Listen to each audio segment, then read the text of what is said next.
So 83% of you in the room today have done this at least once in the past year. So I want you to think about that. I mean, as you look around this room, maybe even look down your row, that implicates more than 8 out of every 10 of you. Now, 43% of you, you've done this at least 3 times in this past year. Now, how do I know that about you? Well, you told me. And you're probably curious. Let me get to that here in just a moment. But first, let me say, I'm so grateful for you, Suncrest. I mean, we're in a great season here. As Greg said, we just wrapped up Next Level. We're looking forward to the way that God's going to continue to write our stories that aligns with His. We're getting ready to step into the Christmas season. It's always a lot of fun around here. But today, I get to tell a story that's true for us. And this is that story. You are inviting people who are far from God, who are disconnected from faith, to come and experience this good season that I've just been talking about, and moreover, the God who has made it possible. You're inviting because you've had a good experience here. Like someone invited you. Maybe they said, hey, let's go grab lunch afterwards. Maybe they picked up the check for said lunch. That's always great, right? And you're experiencing the way that we talk about faith, maybe the way that we're answering questions that you have, and it's different, it's refreshing. For you, you are experiencing the God of the universe here. You're experiencing His Son, Jesus, here. You're experiencing the Holy Spirit who changes us from the inside out here. And it's making all the difference. So I mentioned those numbers, right? You guys may remember back in the spring, we did a survey. There was a piece of paper on everybody's seat, and you told us some things about yourself. And 83% of you have invited at least one person who is far from God, that's the language we used, within the past year. And what do we mean by that? Well, we told you. Far from God would mean that in the past 3 years, this person that you've invited has been disconnected from church in any kind of meaningful way for the past 3 years. So at least one person who fits that category you've invited to come and be a part of things here. It's awesome. And 43% of you said, well, I've done that for at least 3 people in the past year. And so now as we come to the Christmas season, I don't know if you think about it this way or not, but there's really no better time to invite than the season that we're about to step into. Now, as we talk about this today, I want you to be able to grasp what it means when we talk about invitation. Like, is it just an invitation to church? Well, I mean, it is, for sure, but it's so much more than that. And in order for us to get the right way to think about this, in order for us to mark something significant, I want us to begin with you thinking about the invitation that you've received, because you have received an invitation, and you've received an invitation into something great. Now, as we think about that, I want you to think about this with me. So breaking out the status quo, like, it always brings freedom, right? Like, you've probably had this experience where you think about something in a very specific way, and then someone or something comes along and kind of helps shatter that for you. There have been 2 examples from me recently that I want to share with you. The first one is this. On an iPhone, and maybe for those of you who use Android, maybe just as frustrating, but if I mess up and I need to move my cursor back, like, that is way more frustrating than it needs to be, right? Like, I don't know if I have fat fingers or what, but I cannot make the cursor go where it needs to go. Within the past 2 weeks, so you may be ahead of me on this, all right, but in the past 2 weeks, I learned this hack that if you hold down your space bar, like, it brings the cursor up and you can move it wherever you want to go. And so, honestly, if you're willing to give me a few seconds, I would describe this to you, and most of you actually did just give me a few seconds. Like, I'm talking about this in ways that most people are annoyed by because I'm so excited about it. Like, you can move your cursor easily. But here's the second example, and this one actually is more deeply meaningful in the deep recesses of my soul. So in the past year, we bought a new house a little over a year ago, and we have mature trees at our house. Now, for any of you who have mature trees at your house, you know what that means. In the fall, you hate yourself So we have leaves that fall. We've had that in different houses that we've lived in, and every place I've lived, I've had to bag the leaves. And that takes forever. So when we moved to this new house, I did some research, and they actually apparently would come by with this leaf sucker upper thingy, all right? So most of the people that live in our neighborhood were new as well. So when I read this, I started asking some of the neighbors, I'm like, hey, is it true that like you just push these to the curb and they come by with a leaf sucker up thing? Nobody ever heard about it. Matter of fact, one person said to me, no, that's not true. They don't do that. And I was like, oh, no. So I thought, well, I'm just going to give it a shot anyway because I believe everything I read on the internet. And so I pushed all the leaves to the curb. It's the size of our minivan, all right? And I think, what's it going to hurt? If I have to bag them, I have to bag them. And you know what happens was the coolest thing? They came by with the leaf sucker upper thingy, and they were all gone. Now, I started telling people about that. And so this year, when you drive down our street, it's almost like driving down a valley because there are leaves on the side of the road for everybody. And I'm like, I may have had a hand in bringing that about to this neighborhood because you don't have to bag your leaves. Like this is breaking out of the status quo. Like I'm used to raking leaves, and I hate raking leaves, but there seems to be a chance for me not to rake leaves. I should just push them to the curb. It changes things. And you know what? People who break out of the status quo, those kinds of free people, are dangerous people because they'll start telling people. When I'm messing around with my iPhone and I can't get the cursor to go where I want it to go, like, hey, let me show you. If you push the space bar, it's awesome. Like free people who break out of the status quo, they're dangerous people in all the best ways. So there was a guy in the Bible, his name's Paul, and he was one of the earliest followers of Jesus. And Paul was actually somebody who was devoutly connected to the religious status quo. At that point in time in religion, he did everything exactly the way that it needed to be. And there were some followers of this guy named Jesus that Paul was determined they're dangerous people. And so Paul would actually kill them. He was so devout in his faith that he said, hey, they need to be exterminated because they're teaching the wrong thing. And Paul was on one of these humanitarian missions of death when he actually experienced an encounter with this dead Jesus who is now alive again.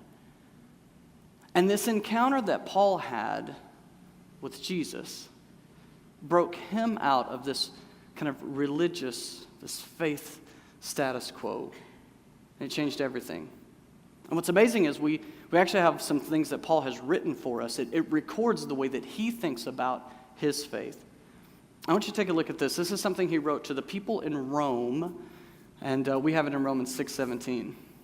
Paul says this, but thanks be to God that though you used to be slaves to sin, slaves, right? Like you were slaves to the way that you used to think, and you couldn't see any other options. You were locked in. It was tunnel vision, and you used to be a slave to that.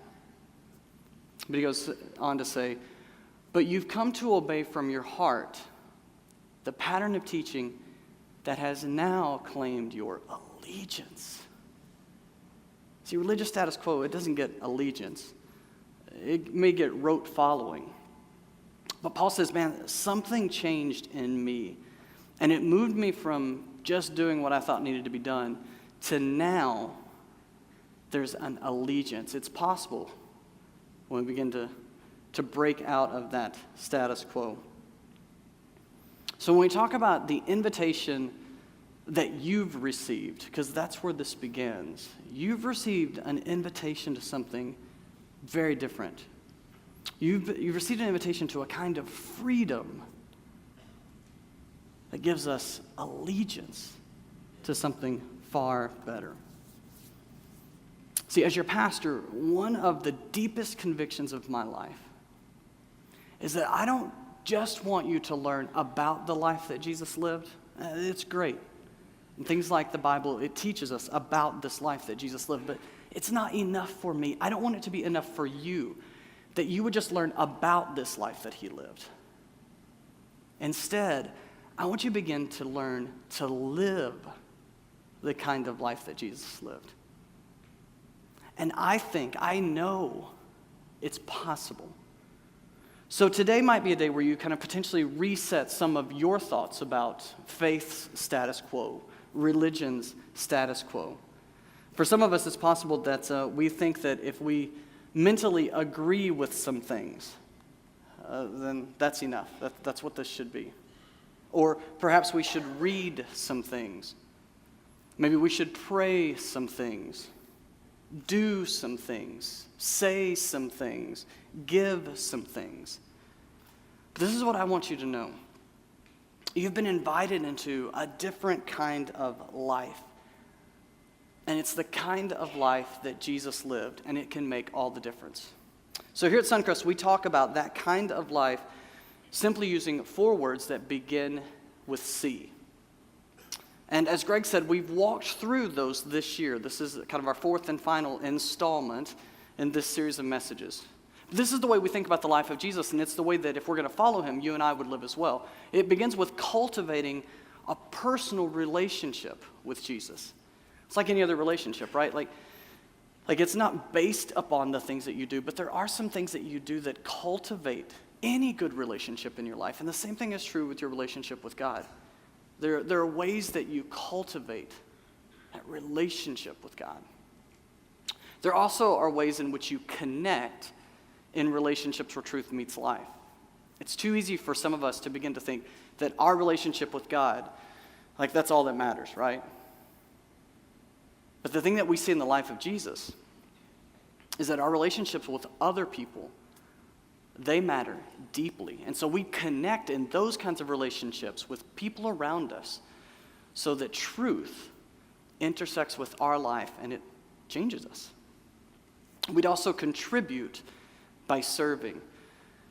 One of the things that marks the life of Jesus is that he was a servant. He came to serve other people, and if we're going to follow him, it would mark our life as well.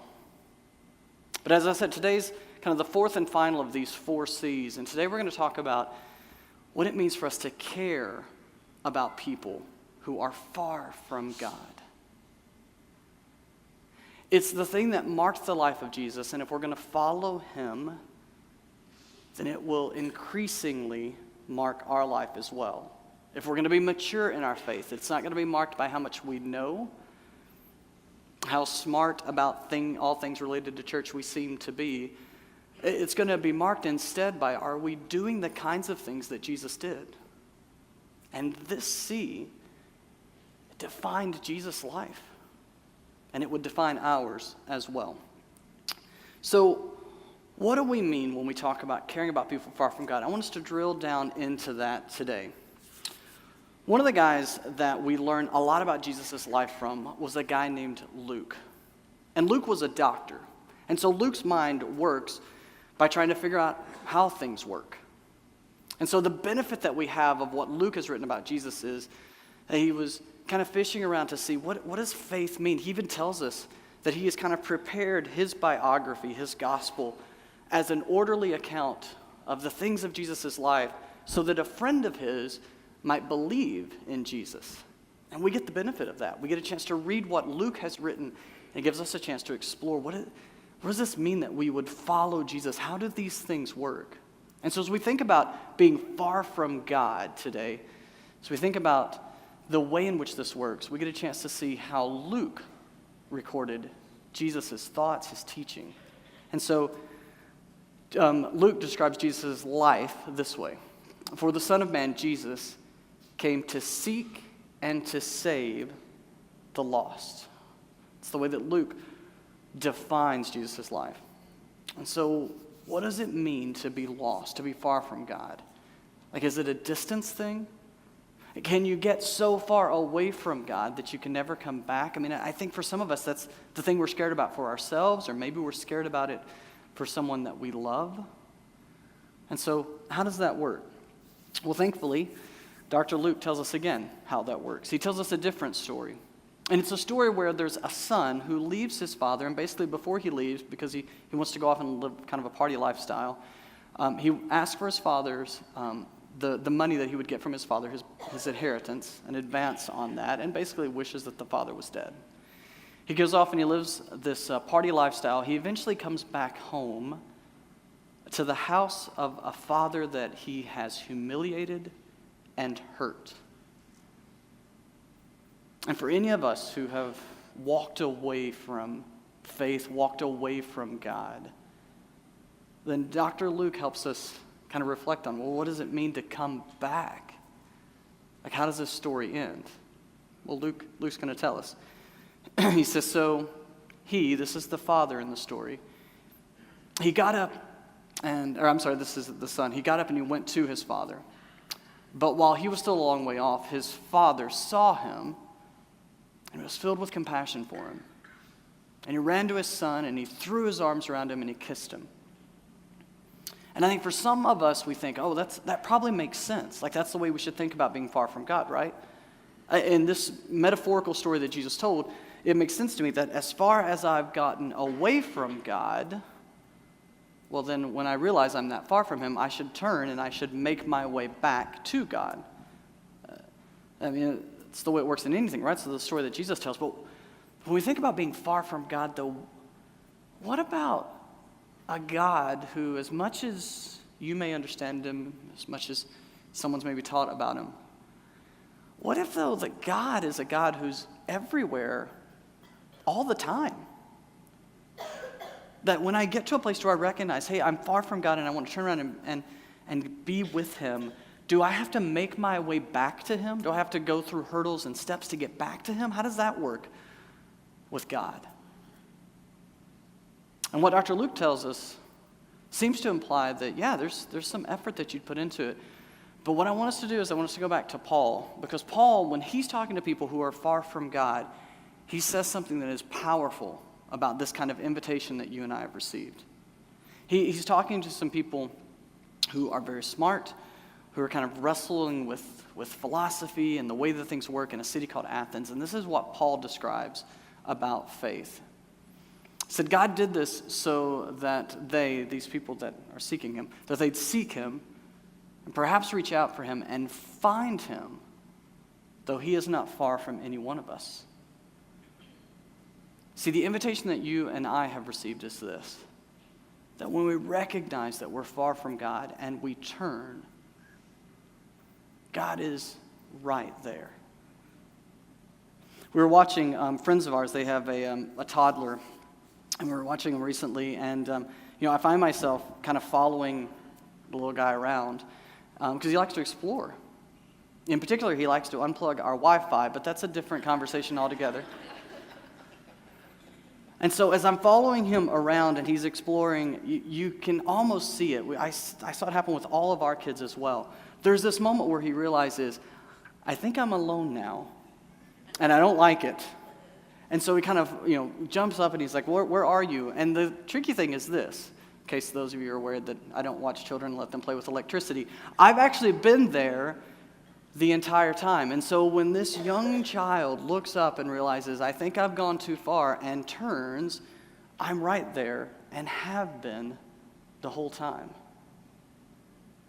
See, it's an imperfect picture, but it is the kind of picture of a God who loves you and me and doesn't always want us to make the choices that we've made or are making. But at the moment of turning, what Paul tells us, and he's confirming Luke, that there's a God who loves us and is running, is ready to embrace us, and he's right there. And this is the kind of invitation that you and I have received. And maybe for you today, you've never accepted that invitation. I want you to hear for sure, God is not far from you. He's wanting to embrace, to be with you. You get a chance to reconnect that way. And then for those of us who have experienced that, maybe just a few weeks ago you took the step of baptism for the first time. Maybe a few months ago you had questions answered for the first time. Like, you get a chance to mark the fact that this is the kind of invitation that you've received. And it changes everything.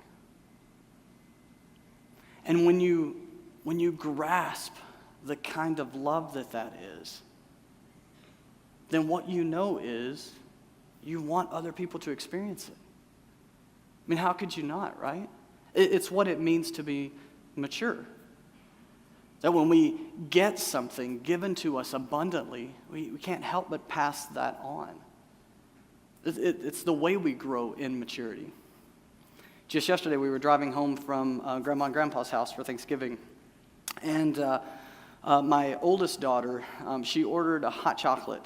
And there's like a kid's version of hot chocolate from Starbucks that's basically the size of like 4 communion cups together. All right, very, very small. It's great, because there's still a whole lot of sugar in there.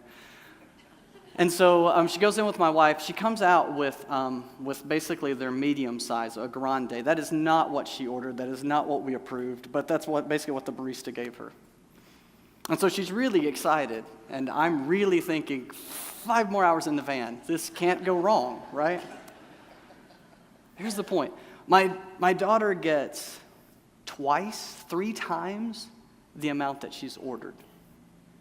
Now, we're helping her grow in maturity because for my daughter, she's thinking, great, I've got 3 times the amount. Now, she's also the only one who has money on her Starbucks card, all right? So she has 2 sisters in the back who are like, hey, I want something too. You don't have any money, sorry. You can't buy anything. Now, you're also thinking, wow, it really would stink to be in your family. You're kind of hard on your kids, so. But from the back seat, they're both asking, can we have a drink? A drink, mind you. And so I'm curious what my daughter's going to do, right? Because she has 3 times the amount that she ordered. And for any of us, when we're mature, if we've been given abundantly, like we can't help but pass that on, right? No, that is not what she did. Until I made her. But this is the way it works, right? This is what I'm trying to explain to her. Hey, maturity, and you're growing in it. I get that you don't get it right away, but I want to help you grow in it. Like, when you've been given something abundantly, you can't help but pass that on. The invitation that you've received from your Father in heaven who loves you more than you can fathom. Like, it's so much greater. And it moves us. It puts us at a place where we would want to pass that on freely to other people because you and I, we have people in our life who they don't think about God that way. No one's ever helped them to see God that way. And so the invitation that you and I have received, which is overwhelming, puts us at this place. And you know this because you've been doing it, where you say, I need to invite other people to come along with me. They need a chance to experience this. And so the invitation that you've received helps then to reframe the fact that you would give an invitation. And so what I want us to do in the time that we have left is to get very practical today. I want to work on giving you some homework, but some great homework, some fun homework that you can do in the coming weeks. Because as I said, we're moving into a time of Christmas, and it's a great time to invite. And an invitation can make all the difference. I'm here today, no doubt, because my cousin Darren invited me when I was in middle school. I mean, we went on Christmas and Easter, but that was it.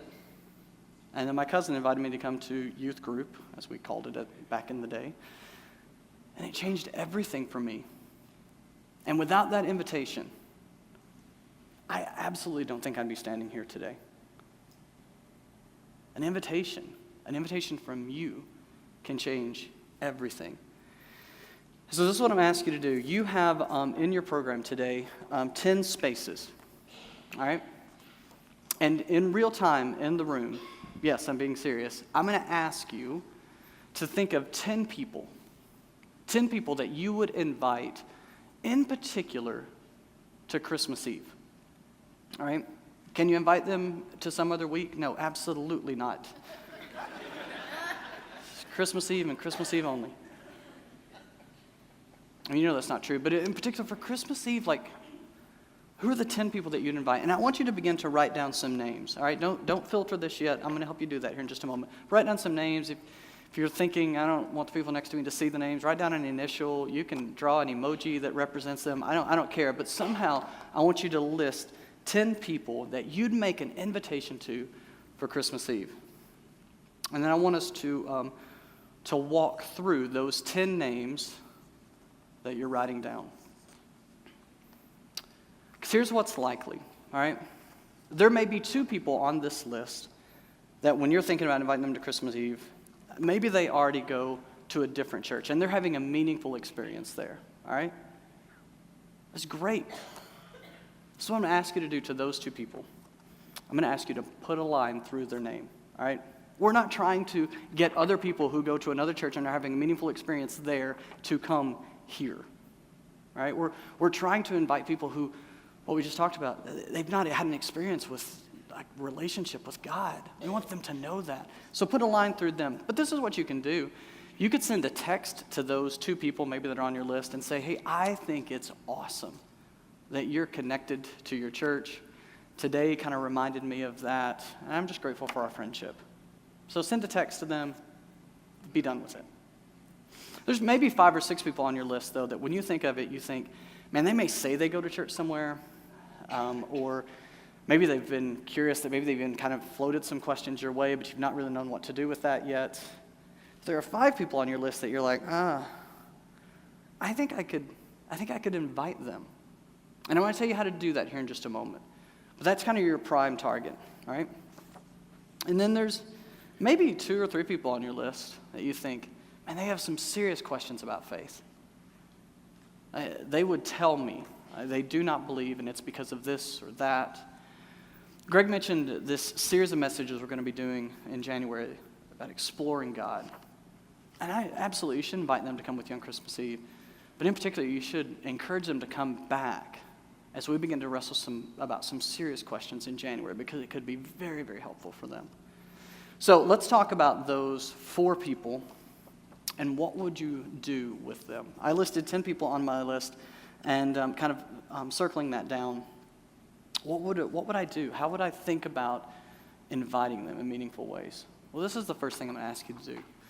I'm going to ask you to pray. Now, that may seem obvious, like, oh, the pastor just said pray. Shocker. But I don't want you to skip past what is of crucial importance here. That you'd pray for yourself, for strength, courage to take these steps we're going to talk about here in just a moment. But you'd pray for them because you care about them, right? And this is not about trying to manipulate anybody into anything. This is about the fact that you've experienced something that has changed you. And why would you not? Because this is what mature people do, right? Why would you not pass that on? See, people who've broken out of the status quo, who begin to think about things in a different way, they're dangerous people. Because they just want other people to know, to experience the fact that it can be different. And so you'd pray for strength and courage, you'd pray for opportunities, you'd pray for them because you care about them, because you love them. And so don't skip over what is of primary importance, that you'd pray. And on your seats today, there are some packets that have invitations in them. The second thing I'm going to ask you to do is this, that you would attach one of the invitations on your seat. There are 5 of them in your envelope. You'd attach that to something good that you give. All right? This is not the time for you to take the fruitcake that no one wants and say, oh, I know what I could do. I could repurpose that. And so it's possible that your list may look like mine. There are honestly 2 neighbors that live across the street that I don't know their names. And so literally on my list, I have N for neighbor across the street. So I need to learn their name, obviously. I mean, they moved in a little bit after us. I have actually a couple of people who I just have the initial of their child that our children play with, and it's their mom or dad that I've talked to a couple of times, but again, I don't have their name in particular. It's possible that you have a couple of people on your list, like I do, that I've actually had a lot of conversations with that I care about. And so what I would do here is I would find something good. It could be something that you've purchased, but something simple, like $5 gift card somewhere. Could be cookies that you've made. This is what we did last year. We bought the candy canes that have like Hershey's in it or Reese cup or something. And we just attached to that because we were the new people on the street, and I didn't know if it would be weird if I came walking up with cookies because they don't know that I can or can't bake. And so what seems less intimidating? Oh, this probably. But that you'd attach an invitation to something good. And then don't miss this next part because this is really important. That you'd actually make a face-to-face connection. So if I'm being honest, I bought the candy canes because I thought this. I can ring the doorbell to these people that I'm trying to get to know. And if they don't answer the door, I can actually hang the candy cane on the door and run. Like, that was my thought. I'm telling you, don't do that. I mean, I was convicted by that, and I thought, no. We need to make a face-to-face connection. We need to meet some of our new neighbors, or I need to have a conversation with this person that I actually care about. So I'm going to encourage you to make a face-to-face connection where you can actually hand the invitation, and you can say, hey, I want you to come and be a part of what I'm experiencing here. I've had a great experience. I thought of you guys. Come with me. And then the last thing is this, that you'd arrange your plans to line up with theirs. What do I mean by that? Well, I mean this. You're planning on coming to the third service, and they need to come to the second service that we're having, and so you're like, oh, guess we're going to the second service then.